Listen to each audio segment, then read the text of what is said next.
أبطال الصف الثالث الإعدادي ويلكم باك. معاكم مستر رشا جلال، والنهاردة إن شاء الله هقول لكم على أهم باراجرافين ما ينفعش تدخل الامتحان وأنت ما قريتش عنهم، وكمان 4 باراجرافات من أهم الموضوعات عندك في المنهج. يعني كده عندي 6 باراجرافات يعتبر هم أهم 6 باراجرافات في المنهج، وده طبعا بعد ما نزلت لك سلسلة حل مشكلة الباراجراف ونزلت أهم باراجرافات كل واحدة بواحدة، وهسيب لكم لينك قائمة التشغيل في الوصف تحت الفيديو مع لينك جروب التليجرام للمتابعة.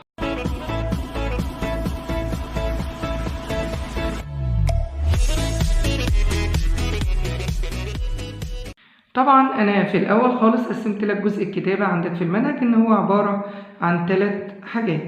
أول حاجة بيطلبها منك إنك تكتب biography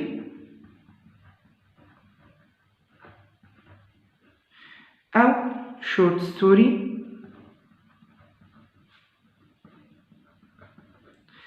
أو review.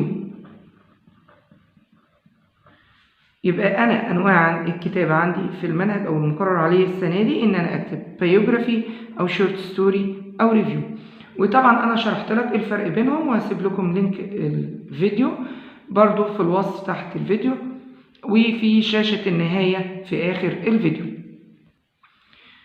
طبعا تقسيم الكتابة عندك بالشكل ده أو بالثلاث أقسام دول biography short story review يخليني إن أنا أقول لك لازم تدخل الامتحان ويكون في biography أنت حاططها في دماغك، على أساس لو انطلب منك تكتب biography طبعا يكون عندي جاهزة في دماغي فأقوم أعرف أكتب عنها. يبقى ده أول موضوع إنه ممكن يقول لي write a biography.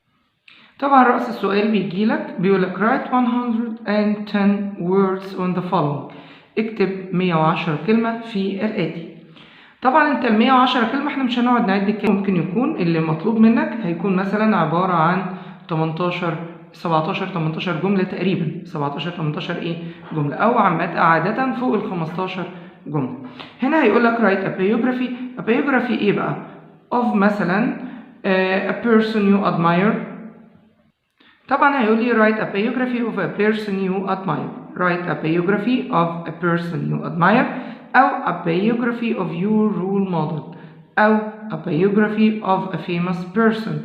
كل النماذج دي هي نموذج واحد، يعني أنا هحط في دماغي هو نموذج واحد عن biography لشخصية معينة أنا اختارها. مثلا for example مثلا زي ما أقول محمد صلاح، مجدي يعقوب، وطبيعي أنا هقول إن هقدم الشخصية دي وأقول فلان أو اسم الشخصية مثلا محمد صلاح is the person I admire أو محمد صلاح is my role model. تمام. وبعد كده هبتدي أكتب من نشأته، من أول مولده ومكان ميلاده وتفاصيل نشأته هو الطفل، يعني معلومات بسيطة كده. وبعد كده الإنجازات اللي حققها، وبعد كده آخر حاجة اللي هو لحد ما نوصل لو هو كان اتوفى لحد وفاته، لو ما كانش اتوفى آخر إنجازاته وآخر أعماله اللي هو عملها. وهوريك دلوقتي مثال على شخصية أنت بتحبها هنقراه مع بعض بسرعة كده. بيقول لي a biography of a famous sportsman. Muhammad Salah is my favorite sports star. He was born in a village in Gharbiya. Muhammad Salah is 1.75 meters tall. He is polite and hardworking. Muhammad Salah has usually got a big smile. أو بدأ يديني معلومات عن شكله. He has played for many teams. هو لعب في فريق كتير. He also plays for the Egyptian national team. ولعب طبعا في الفريق القومي المصري. He scored many goals for our national team. هو أحرز أهداف كتيرة للفريق القومي. He played for Fiorentina and Roma in Italy. Now he plays for Liverpool in England and scored many goals. Liverpool is a very good team. I like the way in which they play. Players are so active and present great shows and good results that happened after Salah had joined them. Salah added much speed to the team. هذا biography مثلا عن شخصية زي محمد صلاح. وطبعا لو طلب مني biography عن your father فدي طبعا سهل جدا ان انا اكتبها، لان طبعا انا عندي معلومات كتيرة عن والدي، وبجمل بسيطة خالص أكتب عنه من نشأته وبيشتغل إيه وأنا ليه أنا معجب بيه أو ليه هو my role model. نيجي لتاني موضوع عندي a short story. يبقى احنا خدنا نرجع تاني للتقسيمة اللي احنا قسمناها. احنا قلنا ايه؟ قلنا ان اول حاجة biography، تمام، وخدنا الموضوع اللي ممكن ينطلب مني في biography. طب تاني موضوع a short story، يبقى لازم يكون عندي يا مس short story حاضرة في ذهني. ايوه لازم يكون عندي short story حاضرة في ذهني عشان لو طلب مني في الباراجراف ان انا اكتب عنها يبقى متاح ان انا اكتب عنها ان شاء الله. فهنا بيقول لي write مثلا write 110 words on the following، ويجاب لي a short story you have read أو a short story you read. a short story you read. هناخد مثال سريع كده طبعا عن قصة بسيطة خالص وسهلة جدا انتوا كنتوا خدتوها اللي هي Alice Adventures in Wonderland. طبعا انت تقدر تاخد سكرينة وتكتب الموضوعات دي على اساس كمرجع ليك او تاخد منها معلومات. A short story بيقول لي Alice Adventures in Wonderland. My favorite story is Alice's Adventures in Wonderland. It's a children's story by Lewis Carroll. He wrote it in. لو عندك طبعا المعلومة دي هتكتبها اكيد علشان لو في تاريخ، ما عندكش المعلومة مش هتبقى مهمة قوي ان انا اكتبها او احط معلومة خطأ. يعني انا عندي المعلومة الدقيقة ماشي، ما عنديش مش لازم اكتب معلومة خطأ. He wrote it in 1865. Alice is the main character of the story.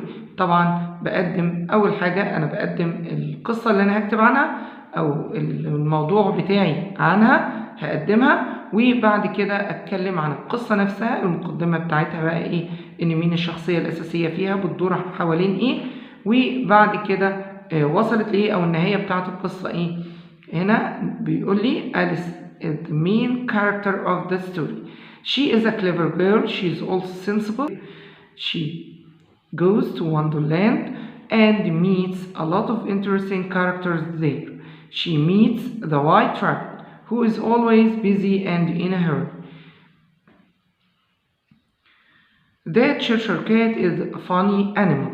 He has got a big smile and he is very friendly.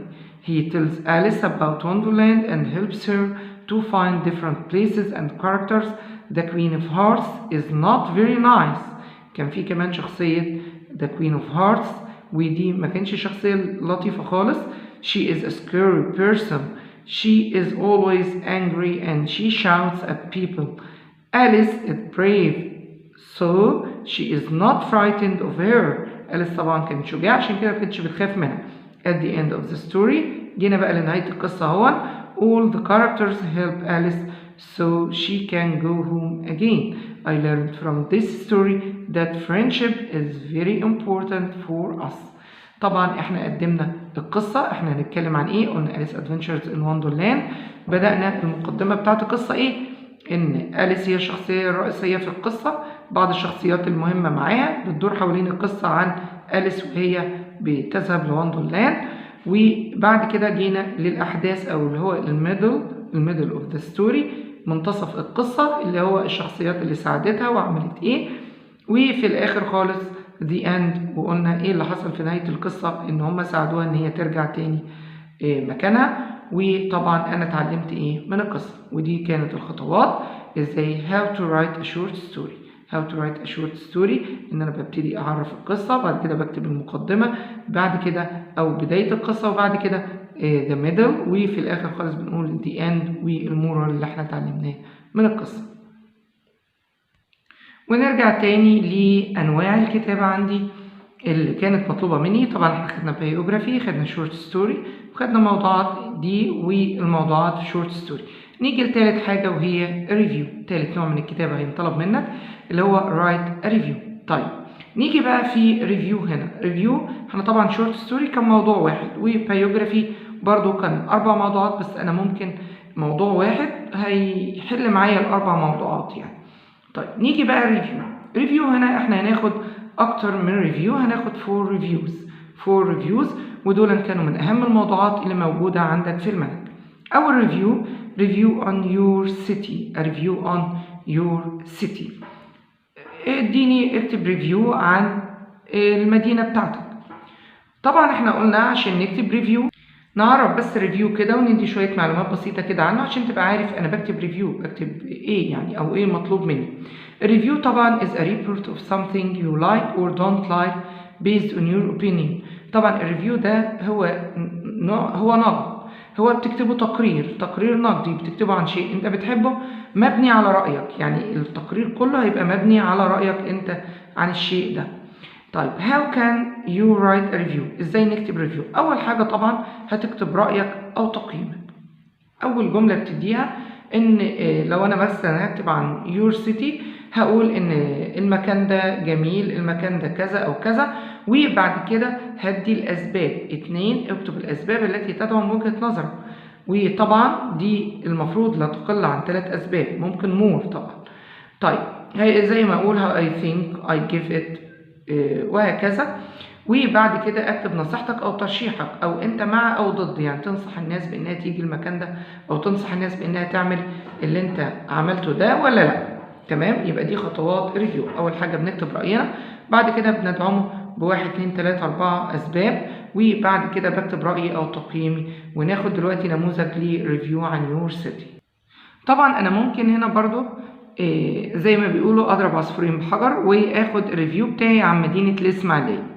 يبقى لو انطلب مني ان انا اكتب عن ريفيو about او ريفيو on اسماعيليه، يبقى انا عارف معلومات عنها. طب ريفيو on your city ممكن اقول I live in اسماعيليه وابتدي اكتب. تمام، دلوقتي هقرا معاكم بسرعه كده ريفيو on اسماعيليه. بيقول لي Egypt has a lot of interesting places in all of its parts. اسماعيليه is one of Egypt's beautiful governorates. اسماعيليه طبعا واحده من اجمل محافظات مصر. although اسماعيليه doesn't have many historic sites، برغم ان هي ما فيهاش اماكن تاريخيه كتيره. it has a lot of green areas، هي طبعا فيها مساحات خضراء كبيره جدا. طيب بيقول لي everyone describes the green areas of اسماعيليه as places of comfort. طبعا دي مقولة بيقولوها عن الأماكن الخضراء في الإسماعيلية اللي هي places of comfort. A lot of families go to إسماعيلية to spend their holidays. There are attractive buildings, interesting monuments, and lots of gardens. The best thing about إسماعيلية is its calmness. طبعا أنا هنا كله بدعم وجهة نظري أو بدعم الرأي اللي أنا قلته فوق، اللي هي إيه؟ إن إسماعيلية is one of Egypt's beautiful governorates. تمام؟ يعني أنا الأول خالص بقول I live in كذا، أنا بعيش في المكان ده، وبقول إن هي طبعا واحدة من أجمل الأماكن، وببتدي أدعم وجهة نظري بقى بواحد 2 3. تمام؟ فهنا وصلنا لإيه؟ بيقول لي the best thing about إسماعيلية is its calmness، هو هدوءها. The city has little pollution, no factories, and a little traffic. The weather there is fine too, not hot or too cold. يبقى is fine too, not hot ما هوش حر or not cold. Most of the year there are lots of things you can do in Ismailia. You can sit on beaches, go swimming, and enjoy some water sports. To conclude، عشان ألخص بقى الريفيو اللي أنا بعمله ده، أو من الآخر التوصية بقى بتاعتي عن المكان ده. I advise all people who want to have fun and enjoy their time to visit إسماعيلية. You will never get bored. أظن ده طبعا ريفيو جميل جدا جدا جدا إن أنا أحطه في دماغي كده، إن لو جاب لي عن يور سيتي ريفيو عن إسماعيلية إن أنا أكتبه، وأنا بالفعل عندي كلمات، عندي جمل، عندي معلومات عن الموضوع. نيجي للموضوع الرابع a review on shopping online أو a review on something I put online. سواء الموضوع ده أو الموضوع ده هو موضوع واحد، أنا ممكن أكتبه في الاتنين. يعني a review on shopping online، a review on something I put online. طبيعي إن أنا هدي مقدمة عن shopping online، وأدي مثال إن أنا اشتريت بالفعل لي تجربة مع shopping online. أوكي، نقرأ مثال مع بعض. بيقول لي هنا everything in life big or small, all or new, has positive and negative sides as well. No one can deny that online shopping has become more and more popular nowadays. محدش فينا طبعا يقدر ينكر ان الاونلاين shopping اصبح popular في ايامنا دي. Many people prefer it because it's easier and quicker than traditional shopping. ناس كتيرة جدا طبعا بتفضله علشان هو طبعا quicker و easier.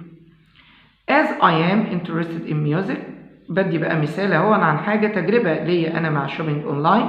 as I يعني ده يعتبر ريفيو عن شوبينج أونلاين برضو زي ما أنا ما قلت لكم، لأن أنا بدي رأيي اهو في الشوبينج أونلاين.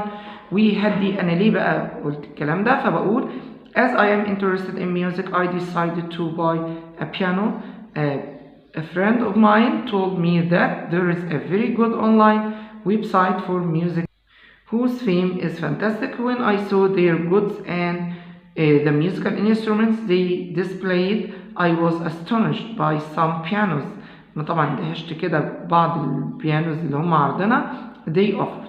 So I ordered one. In fact, the piano arrived one day after the order. وبالفعل هو وصل بعد ما أنا طلبت الأوردر بيوم. But when I opened it, I found out it was broken. لقيته مكسور. Of course, I was angry and I made a complaint. I learned that things have advantages and disadvantages. وتعلمت طبعا من التجربة دي إن الشوبينج أونلاين ده طبعا ليه مميزاته وليه عيوبه. نيجي للموضوع الخامس، a review on social media. social media in our life. ونقرأ مع بعض نموذج. بيقول لي هنا technology is very important in our life. It has made life easier. طبعا كلنا ما نقدرش ننكر ان التكنولوجيا مهمة جدا وخلت حياتنا اسهل. An important type of modern technological developments is the social media and its role in our life. طبعا واحدة من أهم التكنولوجيا الحديثة، التقدمات التكنولوجيا الحديثة طبعا هي السوشيال ميديا ودورها في الحياة. Of course, no one can deny the role that the social media plays in our daily life. محدش فينا طبعا يقدر ينكر دور السوشيال ميديا في حياتنا. We can get the local and global news almost at no time thanks to social media. طبعا احنا بنعرف أخبار العالم كله والأخبار المحلية في مفيش وقت، يعني في لحظة. تمام؟ فهنا بنشكر السوشيال ميديا على الميزة دي. It's also a comfortable way to communicate with each other either on the local level or the worldwide level. If one of our relatives succeeded, the first thing that tells us this piece of news is the social media. لو حد عندنا نجح، أول حاجة بنعرفها عن طريق السوشيال ميديا، أسهل حاجة نعرف بيها الخبر. But it is said that for every plus there is a minus. لكل طبعا لكل ميزة، لكل حاجة ليها ميزة في أكيد لها إيه عيب. social media can waste our time if we became addicted to it. طبعا ممكن تضيع وقتنا لو احنا أدمناها. It offers great ways to attract our attention and make us away. It offers great ways to attract our attention and make us away from our main tasks. If we are not careful, we may go with it to distant areas that return to us with negative sides. طبعا لو احنا تغفلنا خالص وما خدناش بالنا، طبعا هنبص نلاقيه ودتنا في حتة تانية خالص طبعا، وآثار سلبية هتعود علينا من الموضوع. وآخر موضوع عندي a review on how you can help people in your community. how you can help people in your community، ازاي نساعد الناس في المجتمع بتاعنا. فهنا بيقول لي a man who lives for just himself or herself is not alive. I think our community is a part of our life and it's a must. طبعا هي ضرورة to cooperate for it and for solving the problems it suffers from. وإن احنا طبعا لازم نتعاون عشان نحل مشاكل المجتمع. At my school there are some students who have disabilities at different parts of their bodies. هم عندهم إعاقات طبعا في أجزاء مختلفة من أجسامهم. Some can't move، في بعضهم ما يقدرش يتحرك، while others can see well. وبعضهم ما بيشوفش كويس. I thought and thought about them. أنا طبعا قعدت أفكر فيهم إزاي أساعدهم. and at last had an idea for helping them. وفي الآخر جات لي فكرة كده إن أنا أساعدهم إزاي. I went to the school headmaster and suggested a way to lighten the burdens of them and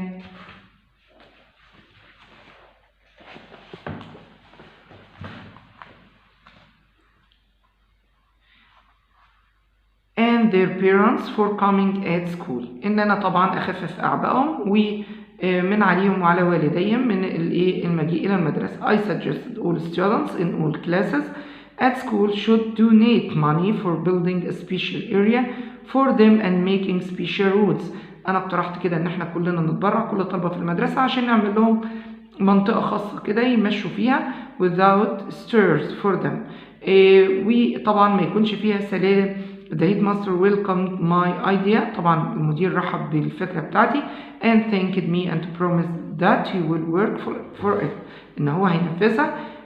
Isn't that a small help for our community؟ هي دي طبعا ما تعتبرش مساعدة للمجتمع بتاعنا. وبكده طبعا أكون أنا قلت لك على أهم الباراجرافات اللي المفروض إن احنا نقرأ عنها أو نكون عندنا خلفية عنها قبل الامتحان. وهم في الواقع هم 6 باراجرافات، بس هم ممكن يجولي بأكتر من صيغة زي ما احنا عملنا كده وقلنا إيه: a biography of a person you admire, a biography of your role model, a biography of a famous person. كل ده ممكن أكتبه بنموذج واحد. وبعد كده طبعا خدنا short story وكمان a review on your city أو a review on إسماعيلية. طبعا احنا برضو خدنا عنه نموذج a review on shopping online, a review on something I put online برضو زي بعض, a review on social media, a review on how I can help people in my community. وبكده طبعا أكون جيت لنهاية الفيديو، ويا ريت لو عجبكم الفيديو ما تنسوش لايك وشير وسبسكرايب وكومنت جميل تحت الفيديو، دعم لينا إن شاء الله عشان نستمر. وفي كومنتس قولوا لي انتوا عايزين أنزل إيه مراجعة تاني علشان إن شاء الله نقفل الإنجليزي. باي.